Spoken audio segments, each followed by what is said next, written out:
বেকার সমস্যা নিরসনের লক্ষ্যে ব্যাংক, বিমা, পুঁজিবাজার সহ দেশের অর্থনৈতিক খাতের সার্বিক সংস্কার, অঞ্চল ভিত্তিক অর্থনীতিকে চাঙা করা এবং শিল্প ও বাণিজ্যে দেশি বিদেশি বিনিয়োগ বৃদ্ধির মাধ্যমে দেশে বিদেশে 1 কোটি কর্মসংস্থান তৈরির লক্ষ্যমাত্রা নির্ধারণ করা হয়েছে।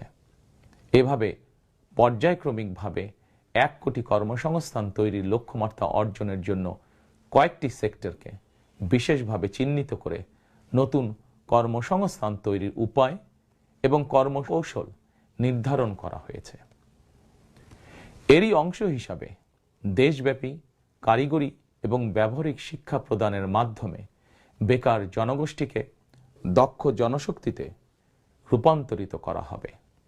কলেজ, মাদ্রাসা, বিশ্ববিদ্যালয় বিনামূল্যে স্কিলস ডেভেলপমেন্ট, ফ্রিল্যান্সিং এবং আউটসোর্সিং প্রশিক্ষণ প্রদান করা হবে, যাতে করে বেকার যুবক কিংবা তরুণ তরুণীরা দেশে বিদেশে উচ্চ বেতনের চাকরির জন্য প্রস্তুত হয়ে সরাসরি কর্মক্ষেত্রে কর্মসংস্থানে যুক্ত হতে পারেন।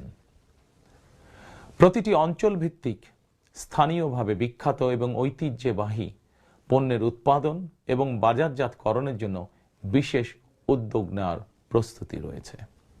স্থানীয় কুটির শিল্প ও এসএমই খাত বিকশিত করার জন্য সহজ এবং স্বল্প সুদে ঋণ সুবিধা দেওয়ার পরিকল্পনা আমাদের রয়েছে। বৈশ্বিক ই-কমার্স প্ল্যাটফর্মের পণ্য রফতানির লক্ষ্যে বেসরকারি শিল্প সম্প্রসারণ ও কর্মসংস্থান সৃষ্টির সহায়ক উদ্যোগ নেওয়ার পরিকল্পনা নেওয়া হয়েছে। সাইবার নিরাপত্তা, outsourcing, data processing, artificial intelligence, semiconductor সহ আইটি সেক্টরে নতুন শিল্প গড়ে তোলার পরিকল্পনা নেওয়া হয়েছে। এইসব সেক্টরে প্রতি বছর সরাসরি 2 লক্ষ এবং ফ্রিল্যান্সিং, ক্রিয়েটিভ ইন্ডাস্ট্রি ও কন্টেন্ট ক্রিয়েশনের মাধ্যমে পরোক্ষভাবে আরও 8 লক্ষ কর্মসংস্থান তৈরির লক্ষ্যমাত্রা নির্ধারণ করা হয়েছে। প্রিয় দেশবাসী, বিভিন্ন পরিসংখ্যান অনুযায়ী বর্তমানে দেশে বেকারের সংখ্যা 27 লাখের বেশি। এর মধ্যে প্রায় 9 লক্ষ রয়েছেন স্নাতক ডিগ্রিধারী উচ্চশিক্ষিত বেকার। এদের মধ্যে প্রায় 22% তরুণ তরুণী কোনো প্রকার শিক্ষা, চাকরি ও প্রশিক্ষণে সম্পৃক্ত নয়।